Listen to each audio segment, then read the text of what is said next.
तो हेलो दोस्तों, आज बात करते हैं अपनी फिजिक्स की नेक्स्ट क्लास में। देखो आज पढ़ेंगे हम आवेश का सतत वितरण।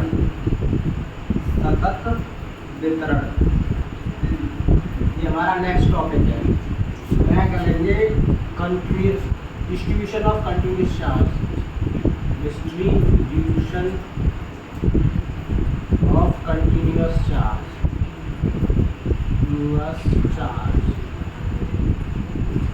यानी आवेश का सतत वितरण। देखो आवेश का सतत वितरण का मतलब क्या है। सबसे पहले तो ये समझना बड़े ध्यान से। कोई वस्तु ली हमने, सपोज कर लिया ये मार्कर है, और इस मार्कर के अंदर क्या है, एक स्याही है। स्याही का एक गद्दा है जिसके अंदर स्याही है।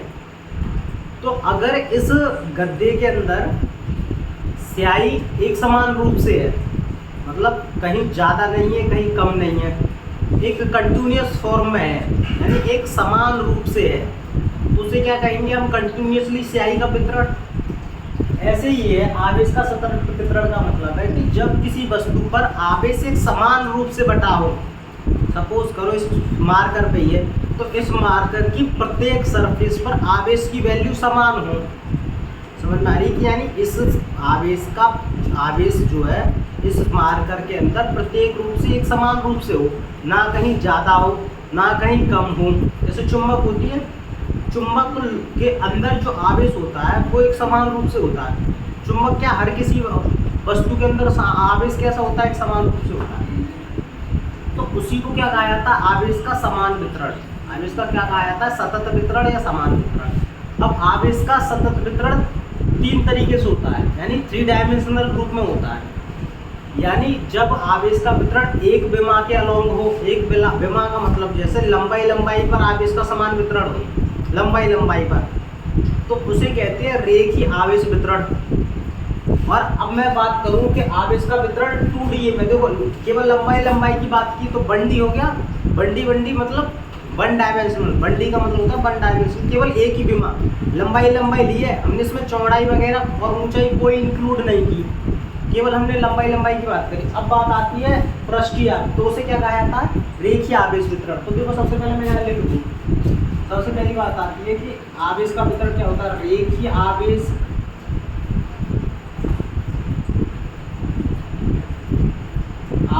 का वितरण।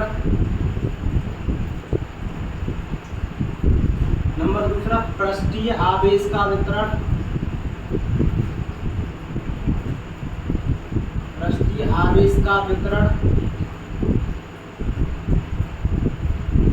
नंबर तीसरा है आयतन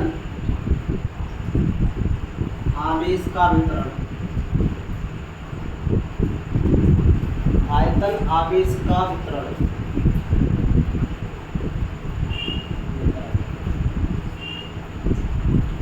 इंग्लिश में कहा जाता है इसे linear charge distribution, surface charge distribution.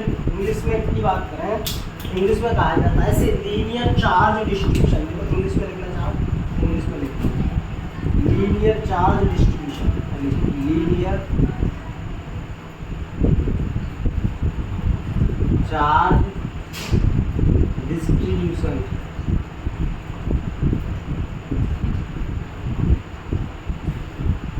दूसरा है सरफेस चार्ज डिस्ट्रीब्यूशन। तीसरा है वॉल्यूम चार्ज डिस्ट्रीब्यूशन।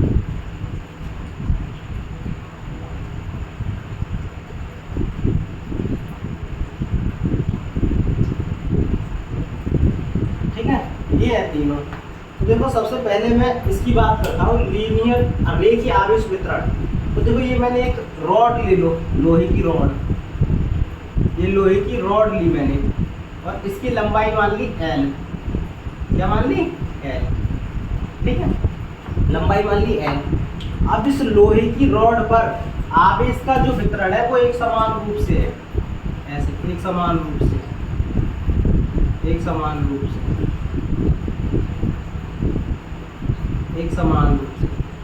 एक समान रूप से आवेश का वितरण इसमें, तो इसे कहा जाता है क्या, रेखीय आवेश वितरण। यानी जब आवेश का वितरण लंबाई के समान एक समान रूप से हो तो उसे क्या कहा जाता है, रेखीय आवेश वितरण। और इसको दर्शाते हैं लैम्डा से, इसको किससे दर्शाते हैं, लैम्डा से, ठीक है। और इसका फॉर्मूला क्या हो जाएगा, Q/L, यानी Q किस पर है, इस रॉड पर Q आवेश है और L क्या है, इसकी लंबाई। अब इसका देखो मात्रक बनाना चाहो तो देखो मात्रक क्या हो जाएगा, आवेश का मात्रक कूलम और लंबाई का मात्रक मीटर, तो कूलम प्रति मीटर ये बनेगा इसका मात्रक, ठीक है। अब आती है दूसरा, पृष्ठीय आवेश का वितरण। तो पृष्ठीय का मतलब क्या होता है, एक सतह है, तो जैसे सतह कैसी होती है हमारी, 2 डायमेंशनल। तो जैसे ये बोर्ड है, देखो बोर्ड, लंबाई ये हो गई और चौड़ाई मान लो इसे, या ऊंचाई मान लो, है तो 2 डायमेंशनल। तो ये बोर्ड की क्या हो गई, एक सतह। तो एक जब सरफेस पर आवेश का वितरण होता है उसे क्या कहा जाता है, पृष्ठीय आवेश वितरण। देखो तो चीज़ों को समझना सीखो। रेखी में क्या था, एक लाइन के अलोंग आवेश का वितरण हो रहा था, एक रेखा के अलोंग, और इसमें एक सतह पर, इसमें आवेश का वितरण कहाँ हो रहा है, एक सतह पर, ठीक है। तो देखो इसको किससे दर्शाते हैं, सिग्मा से। और सिग्मा बराबर, अब देखो सतह है तो सतह में कौन सी डायमेंशन आ रही है, एक तो लंबाई आ रही है और एक चौड़ाई, तो लंबाई इंटू चौड़ाई लिख दो। और इसी को क्या लिख सकते हैं, एरिया भी लिख सकते हैं। क्या लिख सकते हैं, एरिया। तो देखो Q बराबर, इसे सिग्मा से दर्शाते हैं, रेखीय आवेश वितरण को किससे दर्शाते हैं, सिग्मा से, और इसको डेल्टा से, और इसको लैम्डा से, इसको लैम्डा, सिग्मा और डेल्टा, ठीक है। तो देखो सिग्मा बराबर Q/A। अब देखो इसका मात्रक क्या हो गया, आवेश का कूलम, आवेश का मात्रक क्या हो गया, कूलम, और एरिया का मात्रक क्या हो गया, मीटर स्क्वायर। क्या हो गया, मीटर स्क्वायर। तो सिग्मा बराबर क्या हो गया, कूलम प्रति मीटर स्क्वायर। अब बात है आयतन का, तो आयतन को किससे दर्शाते हैं, डेल्टा से। अब देखो इसमें 3 डायमेंशन ली जाएगी, लंबाई, इस बोर्ड की लंबाई हो गई, चौड़ाई हो गई, और इसकी देखो मोटाई, ये साइड से क्या है, मोटाई, इसकी मोटाई को भी क्या किया हमने, इंक्लूड किया है। जैसे सपोज करो ये दीवार है, ये दीवार, ये लंबाई हो गई और चौड़ाई इसकी 9 इंच की दीवार है, तो 9 चौड़ाई हो गई, 2 डायमेंशन हो गई। तीसरी उसकी क्या हो गई, ऊंचाई हो गई, तो 3 डायमेंशन हो गई। यानी आवेश का वितरण जब 3 डायमेंशन पे हो, तीनों सरफेस पर, तीनों डायमेंशन में, लंबाई, चौड़ाई और ऊंचाई तीनों, ठीक है, तीनों पर हो, तो उसे क्या कहा जाता है, आवेश का आयतन वितरण। तो आवेश किसमें, Q, और लंबाई, चौड़ाई, ऊंचाई, लंबाई, चौड़ाई और ऊंचाई, और जब लंबाई, चौड़ाई और ऊंचाई को क्या कहा जाता है, आयतन, ठीक है। तो इसका मात्रक क्या बनेगा, कूलम, और आयतन को क्या कहा जाता है, मीटर क्यूब, ठीक है। आयतन को क्या कहा जाता है, मीटर क्यूब। यहाँ तक बात समझ में आ गई, आयतन आवेश का वितरण। अब बताओ यहाँ तक कोई समस्या नहीं है, क्लियर हो गया। अब देखो एक बात सुनो, अब मैं इसे समझा रहा हूँ, ऐसे सपोज कर लो एक क्यूब है, ये क्यूब,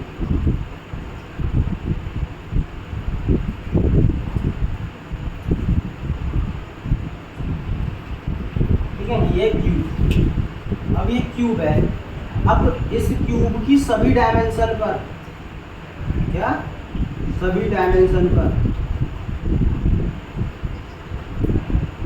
इस क्यूब की सभी डायमेंशन पे क्या हो, आवेश का वितरण हो, यानी आवेश समान रूप से बटा हो। तो इसकी देखो कौन कौन सी डायमेंशन होगी, ये लंबाई होगी, ये चौड़ाई हो गई, और ये ऊंचाई हो गई, ऐसे करके, ठीक है। तो तीनों डायमेंशन हो गई। तो आवेश का वितरण जब तीनों डायमेंशन पर समान रूप से हो उसे क्या कहा जाता है, आयतन आवेश का वितरण। तीनों क्लियर हो गए। अब नेक्स्ट बात आती है इसके बाद, नेक्स्ट टॉपिक आता है हमारा वैद्युत क्षेत्र। वैद्युत क्षेत्र किसे कहते हैं, वैद्युत क्षेत्र किसे कहते हैं, देखो समझना, वैद्युत क्षेत्र किसे कहते हैं।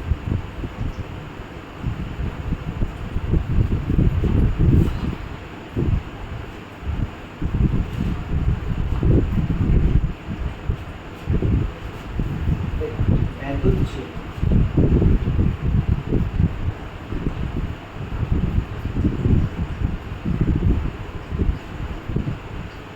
में कहा जाता है इसे इलेक्ट्रिक फील्ड। देखो इसके शब्द से ही समझना, क्षेत्र, क्षेत्र मतलब फील्ड, फील्ड जैसे कहते हैं ना खेत, ऐसे ही यही है, क्षेत्र मतलब एरिया, जगह। अब बात आती है विद्युत, विद्युत मतलब बिजली का।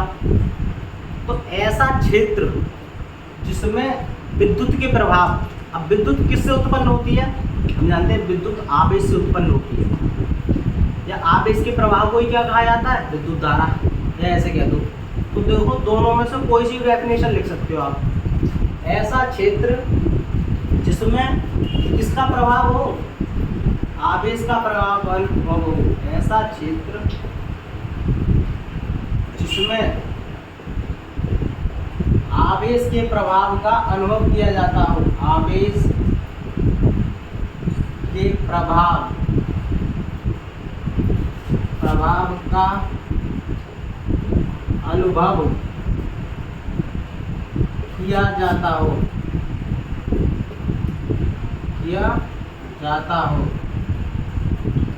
ठीक है। उसे क्या कहते हैं, उसे वैद्युत क्षेत्र कहते हैं, क्षेत्र कहते हैं। और इसे दर्शाते किससे हैं, इसे ई से दर्शाते हैं, कैपिटल ई से। किससे दर्शाते हैं, कैपिटल ई से, ठीक है।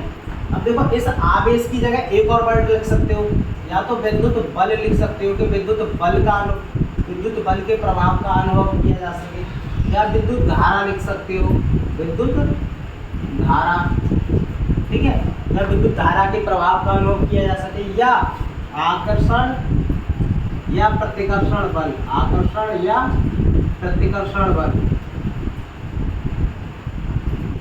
आकर्षण या प्रतिकर्षण बल के प्रभाव का अनुभव किया जा सके, उसे क्या कहते हैं, वैद्युत क्षेत्र। आगे बात समझ में। तो वैद्युत क्षेत्र की मैंने कई डेफिनेशन बता दी, आपको जो अच्छी लगे वो लिख लेना नोट्सों में। ऐसा क्षेत्र जिसमें आवेश के प्रभाव का अनुभव किया जा सके, या विद्युत बल के, या विद्युत धारा के, या आकर्षण या प्रतिकर्षण बल का। दर्शा से किससे, से वो ई से। अब आता है नेक्स्ट टॉपिक हमारा वैद्युत बल रेखाएं, वैद्युत बल रेखाएं।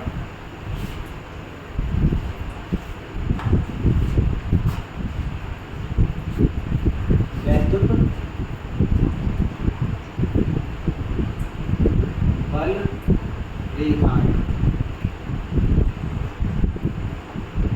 और ये इंग्लिश में कहा जाता है इसे इलेक्ट्रिक फील्ड लाइन्स, ठीक है। अब देखो समझना बड़े ध्यान से, इलेक्ट्रिक फील्ड लाइन्स, ठीक है। वैद्युत बल रेखाएं, जैसे हम लोग किसी सड़क पे चलते हैं, सड़क पे हम लोग चल रहे हैं, तो जब हम चलते हैं तो हम एक पाथ का निर्माण कर लेते हैं, पाथ मतलब पथ, एक लाइन का निर्माण कर लेते हैं, बिल्कुल कर लेते हैं भाई। उसे क्या कहते हैं, हम अपनी पथ रेखा, हम अपनी पथ रेखा, यानी वो हमारी पथ रेखा होगी। ऐसे ही बिजली, ये है बिजली यानी विद्युत धारा। जब जैसे जल की धारा है तो नदी बहती है, तो नदी यानी जल की धारा क्या करती है, एक अपने पाथ का निर्माण कर लेती है, वो जिस पाथ से जाती है उसी को क्या कहा जाता है, उसकी जल धारा यानी पथ रेखा, जल की पथ रेखा। ऐसे ही आवेश यानी विद्युत है, तो विद्युत भी क्या करती है, एक अपनी पथ रेखा निर्माण कर लेती है, समझ में आ रही है, अपनी पथ रेखा निर्माण कर लेती है। तो देखो अब वो पथ हमें दिखाई नहीं देता, हम उसकी केवल कल्पना कर सकते हैं। देखो जल की तो हमें दिखाई दे रही है, जो चीज़ दिखाई दे वो वास्तविक, जो दिखाई ना दे वो काल्पनिक।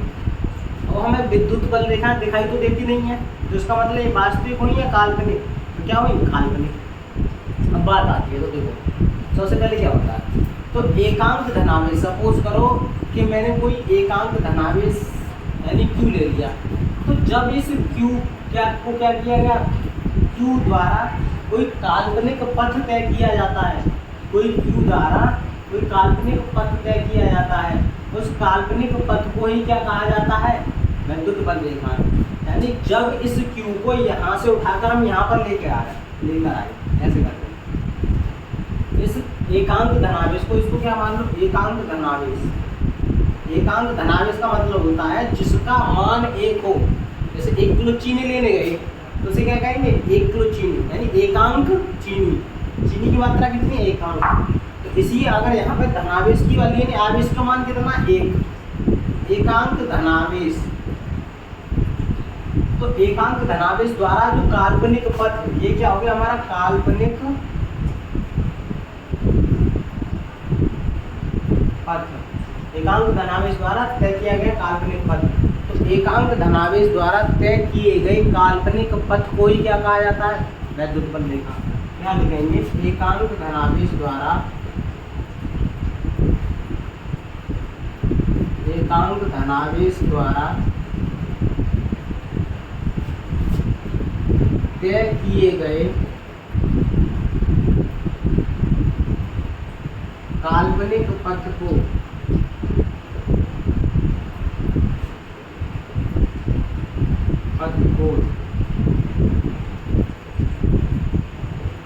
विद्युत बल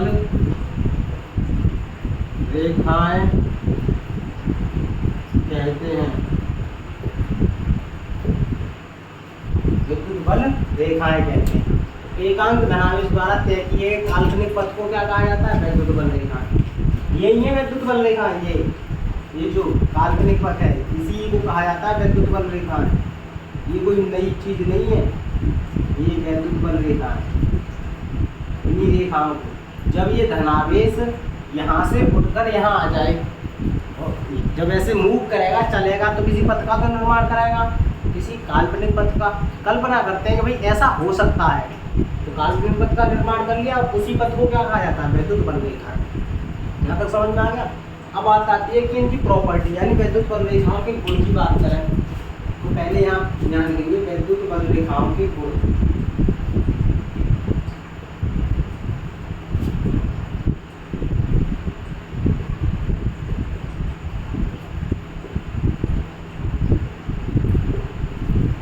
property of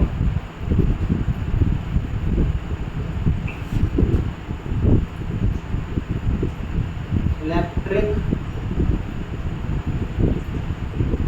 field line. Property of electric field line. अब आती है कि विद्युत बल रेखाओं के गुण। तो देखो एक बात ध्यान रखना हमेशा कि विद्युत बल रेखाएं कहाँ से स्टार्ट होंगी, धनावेश से। तो जब ये धनावेश से स्टार्ट होंगे तो समाप्त कहाँ पर हुई होंगी, हमेशा ऋणावेश पे, विपरीत आवेश पर।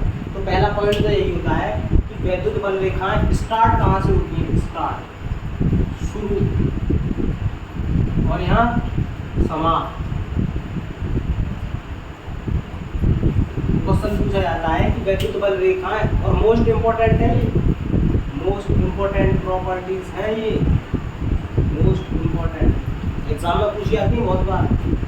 तो देखो सबसे पहला पॉइंट तो यही है कि विद्युत बल रेखाएं शुरू कहाँ से हो रही हैं, धनावेश से, और समाप्त यानी खत्म कहाँ पे हो रही हैं, ऋणावेश पर। सबसे पहले ये देखना कि विद्युत बल रेखाएं विद्युत बल रेखाएं विद्युत बल रेखाएं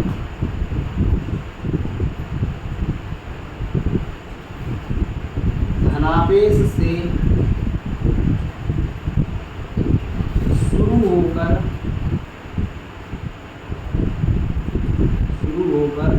कहाँ समाप्त होती है, ऋणावेश पर समाप्त होती है, ऋणावेश पर समाप्त होती है,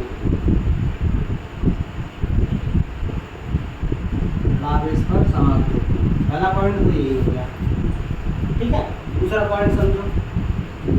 तो देखो आप लोगों ने ये देख रखी है, ये कैसा पत्र बना रही है, खुला है या बंद, बंद है। दूसरा पॉइंट ये लिख लेंगे कि विद्युत बल, सॉरी वो क्या कहते हैं, ये मतलब बाहर की साइड खुला है ना ऐसे करके, तो क्या लिखेंगे, दूसरा पॉइंट ये लिखेंगे कि विद्युत बल रेखाएं खुला वक्र बनाती है, विद्युत बल रेखाएं खुला वक्र बनाती है, बनाती है।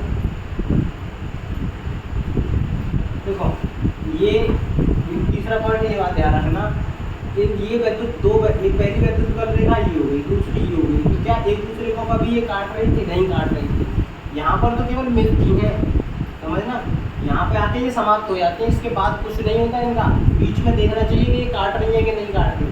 तो तीसरा पॉइंट यही होता है कि दो वैद्युत बल रेखाएं एक दूसरे को कभी नहीं काटती, और जो चीज़ कभी नहीं काटती एक दूसरे को, वो हमेशा एक दूसरे क्या होती है? समांतर। इस बात को ध्यान रखना, हमेशा दो चीज़ें लंबवत होती हैं वही हमेशा एक दूसरे को काटती हैं, और जो चीज़ें समांतर होती हैं वो एक दूसरे को कभी नहीं काटती। दो रास्ते हैं, एक दूसरे के समांतर जा रहे हैं, कहीं जाके मिलेंगे? नहीं मिलेंगे। लेकिन दो, एक ऐसे जा रहा है, एक ऐसे जा रहा है, ऐसे करके क्रॉस कहीं ना कहीं काटेंगे। अगर उनके बीच में बिल्कुल भी थोड़ा सा ही डिफरेंस है तो वो कहीं ना कहीं जाके जरूर काटेंगे, ठीक है।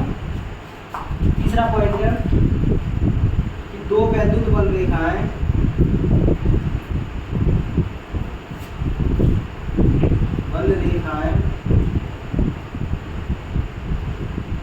एक दूसरे को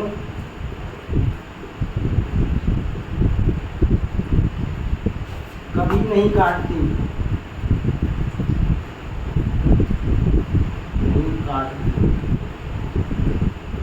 दो वैद्युत बल रेखाएं एक दूसरे को कभी नहीं काटती। तीनों पॉइंट समझ में आ गए। चौथा पॉइंट लिखना,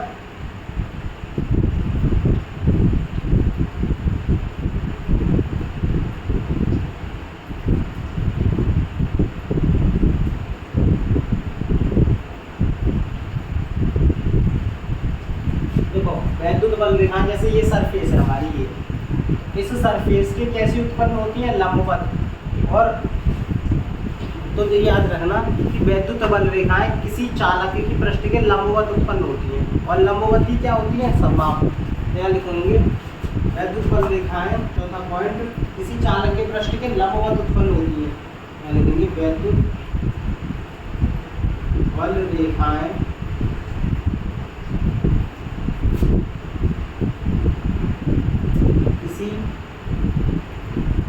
चालक के पृष्ठ की कैसे लंबवत, मतलब परपेंडिकुलर, जैसे सरफेस ये है, ऐसे करके उत्पन्न होंगी, ऐसे करके ऊपर की तरफ, ठीक है। जैसे तार ऐसे करके जा रहा, ऐसे करके लंबवत, ऐसे करके परपेंडिकुलर, चालक के पृष्ठ के लंबवत उत्पन्न होती हैं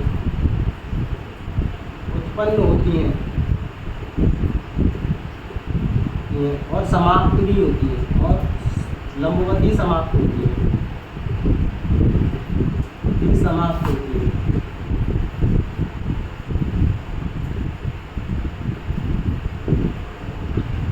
और लंबवत भी समाप्त होती है। चारों पॉइंट समझ में आ गए यहाँ तक। पांचवा पॉइंट ये है, देखो विद्युत बल रेखाओं की जो प्रकृति होती है ना, वो प्रतिकर्षित होती है, यानी एक दूसरे को ये दूर हटाती है। पांचवा पॉइंट ये लिख देना, मुझे थोड़ी सी जगह कम है इस वजह से मैं लिख रहा हूँ। विद्युत बल रेखाओं की प्रकृति, मैं बोल रहा हूँ, विद्युत बल रेखाओं की प्रकृति प्रतिकर्षण होती है, इसी कारण ये एक दूसरे को क्या करती हैं? दूर हटाती हैं।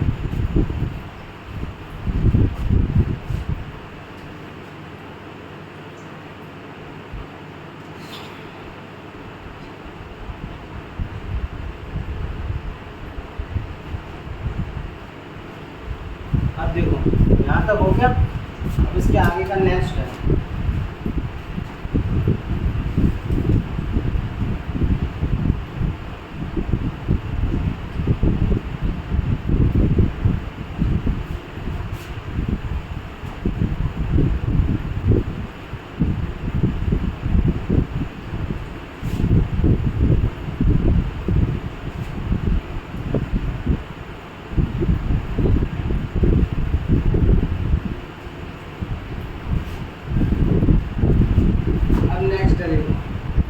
नेक्स्ट है आपका वैद्युत बल रेखाओं के प्रतिरूप।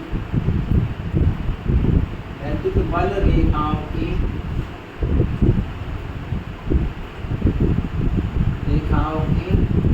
प्रतिरूप।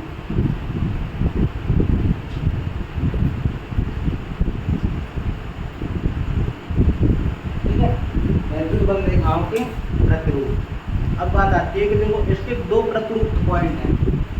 देखो कहने का मतलब होता है, सबसे पहली हेडिंग है विलगित बिंदु धनावेश के कारण। नंबर 1 है विलगित बिंदु धनावेश के कारण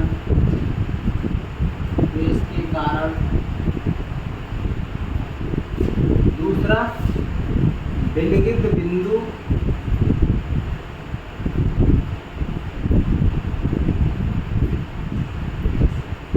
ऋणावेश के कारण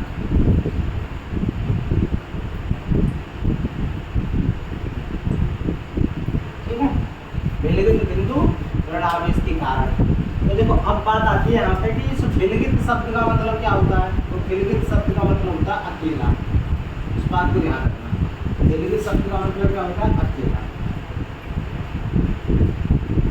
तो सबसे पहले अकेला क्या बनाओ, धनावेश बनाओ। अकेला ये बना दिया मैंने, अकेला धनावेश, ठीक है। तो इस अकेले धनावेश के कारण जो वैद्युत बल रेखाएं होंगी वो केंद्र से तो प्रारंभ होंगी, यानी धनावेश से तो प्रारंभ होगी और समाप्त कहाँ पर होंगी, तो अनंत तक, अनंत पर समाप्त, ठीक है। अब बात आती है ऋणावेश की। तो ऋणावेश में क्या होगी, अनंत से शुरू होंगी और ऋणावेश पर आकर क्या होगी, समाप्त।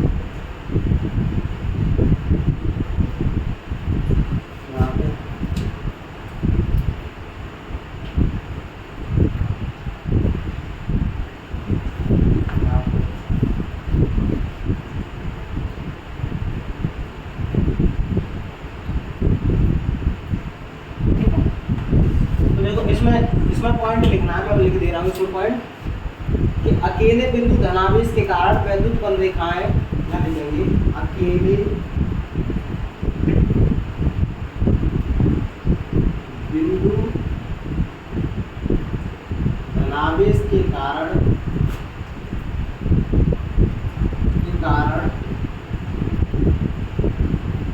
वैद्युत बल रेखाएं कहाँ से शुरू होती हैं, केंद्र से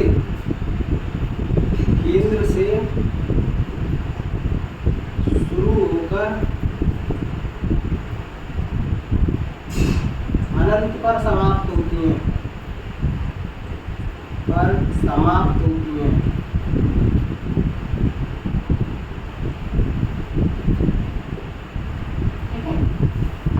इसमें सेम टू सेम ये डेफिनेशन लिखनी है। अकेले बिंदु ऋणावेश के कारण वैद्युत बल रेखाएं अनंत से शुरू होकर ऋणावेश पर समाप्त होती है।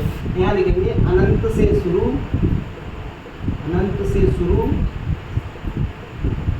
और ऋणावेश पर समाप्त,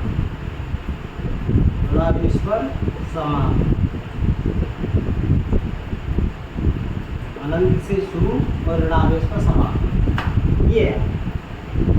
ये वैद्युत बल रेखाओं के आपके सारे गुण हो गए। अब इस हमारे पास जो नेक्स्ट टॉपिक है,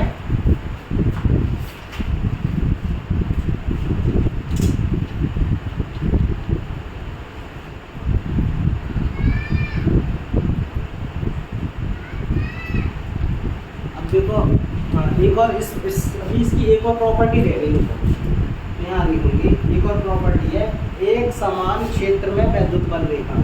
तीसरी प्रॉपर्टी है, एक समान क्षेत्र में वैद्युत बल रेखा।